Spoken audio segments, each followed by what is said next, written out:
'Twas the night before Christmas, with laughter and cheer, but Art the Clown lingered, his presence severe. The tree softly twinkled, the stockings hung tight, unaware of the jester who prowled in the night. A girl, barely stirring, crept out into the hall, drawn by a sound both faint and so small. By the glow of the tree she stifled a scream, for Art stood there grinning, his axe a-gleaming. The boy lay asleep, his dream soft and sweet, unaware of the doom that crept at his feet. Art loomed by his bedside, his grin wide and vile, and raised his sharp axe with a slow, giddy smile. The father lay peaceful, his breath slow and deep, while beside him his wife remained lost in her sleep. Art crept even closer, his axe held up high, and split the man's dreams with one swing. Goodbye! The mother, now awake, this must be a dream, but Art only laughed at her desperate scream. Her fight was in vain, her cries turned to hush, and her life ended swiftly in a crimson rush. The daughter, so small, now cowered in affright, her breath held so tight in the pale Christmas light. Art took his time, savoring the thrill, before silence returned and the house grew still. At the tables he sat, his spree now complete, enjoying their cookies, a holiday treat. With milk in his hand and a smile oh so wide, Art toasted his carnage, the joy of Yuletide.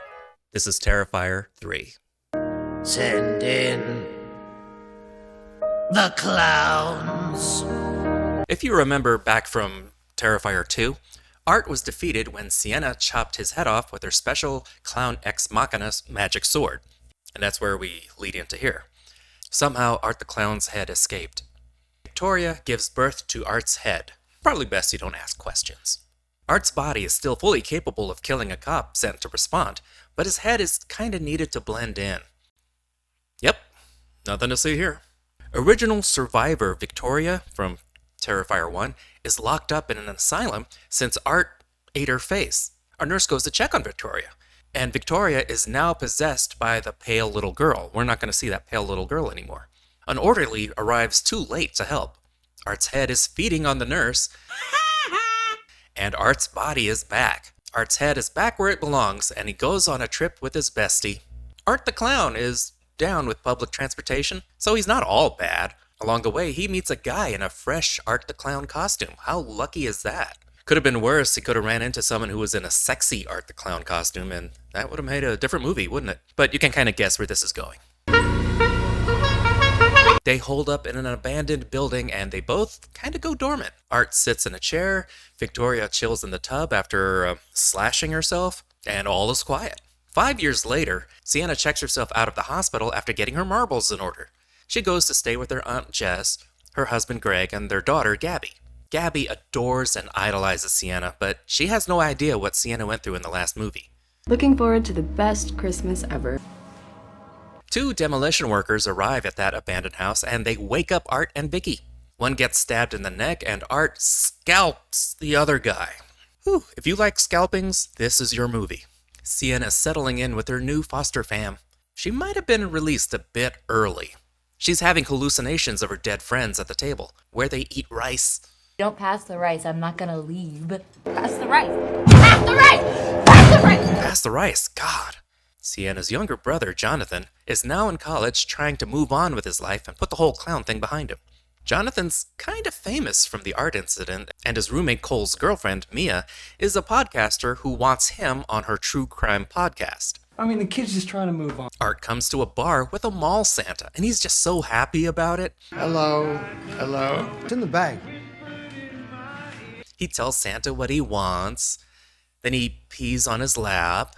He just makes a pest of himself, and everyone's way more tolerant of him. But just when they're about to kick him out, Art pulls out a gun and kills everyone else, and ties Santa to a chair. Art takes Santa's costume and kills him by spraying him with liquid nitrogen and smashing him into bits. Oh, did I say it kills him? No, it takes a little while. Then he scalps Santa's beard. Scalpings, man. Sienna takes Gabby to the mall, and she thinks she sees Art. Kinda, but it could be another hallucination. Sienna and John have lunch, but there's always podcasters, man. You're Stan Shaw. John just wants to move on. But the questions come. What I eat in the day, just show us how you're coping, you know, what you do on a daily basis, anything like that. John still has theories. Demons need a vessel to exist in our world, so they kind of have to kill someone to take over. So now they have a new body to drive around our world. It's over. The mall has a new Santa. Yay! Art is surprisingly good at his job, despite looking like Art. He's a hit with the kids. But the parents are uncomfortable with Santa Clown. Art leaves willingly, but leaves his bag of toys behind. I wonder what I got. Corey! Looks like someone got a brand new hoverboard. Sienna goes back to the Terrifier to recover the magic sword that she used to stop Art last time where it got buried. Oh, she already got it. Okay, instead of an entire scene of Sienna driving over, digging up the sword, and driving back, we skip right to the end. She brings the sword home, disguised as a Christmas present. The kid who's known to snoop in Christmas presents will no way find it. Art goes to a frat party, and am I the only one who thinks Art would fit right in? Gabby snooped in Sienna's diary, which reads like the screenplay to Terrifier 2. It's okay, don't snoop anything else, especially that sword-shaped present under the tree. That mall bombing made the news. Tom Savini saw everything, dude. Saw him today. All right. Okay, I saw him. Sienna freaks out, but everyone thinks it's just an unrelated diehard. Uncle Greg leaves to pick up Jonathan because they're tired of Sienna's shit. Meanwhile, back at the dorm, Cole and Mia are washing up and getting down, but they're not alone. Remember, Art, more than 2 shakes, you're playing with it.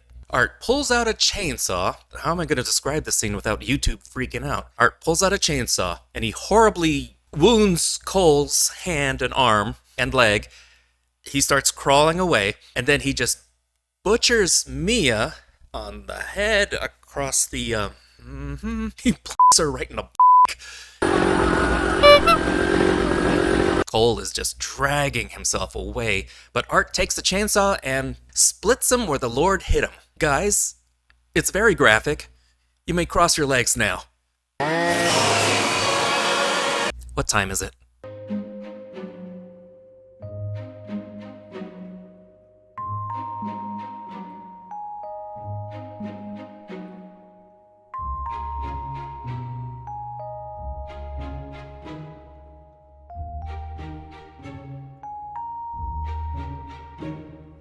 Alright, and when it's all over, Art makes blood angels.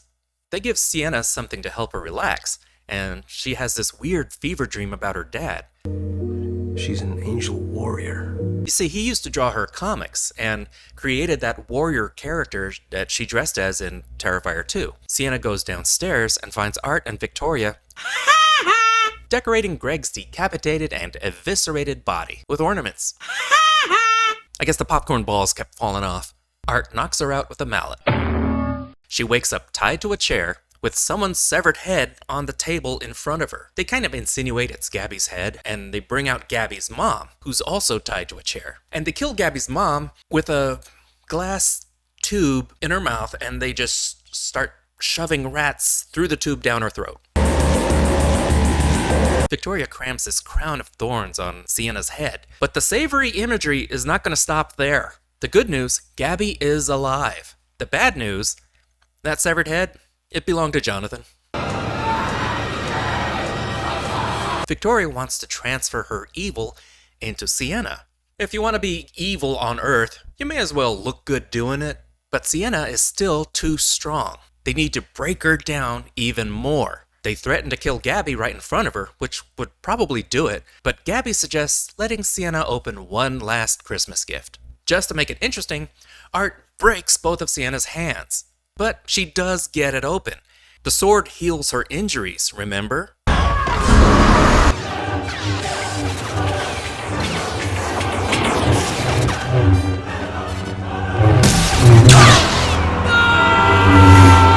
Sienna fights them back, decapitates Vicky, and while she's in an epic sword fight versus chainsaw fight with Art, Victoria's body releases this ooze that opens a portal to hell in the floor. You know, that old chestnut. When Sienna defeats Art in combat, Gabby falls into the portal, and Sienna tries to save her, but Gabby's gone. The portal closes, and Art gets away. Sienna pledges to save Gabby in the next movie. Art hops on a bus out of town, and he's horny. That was Terrifier 3. Merry Christmas.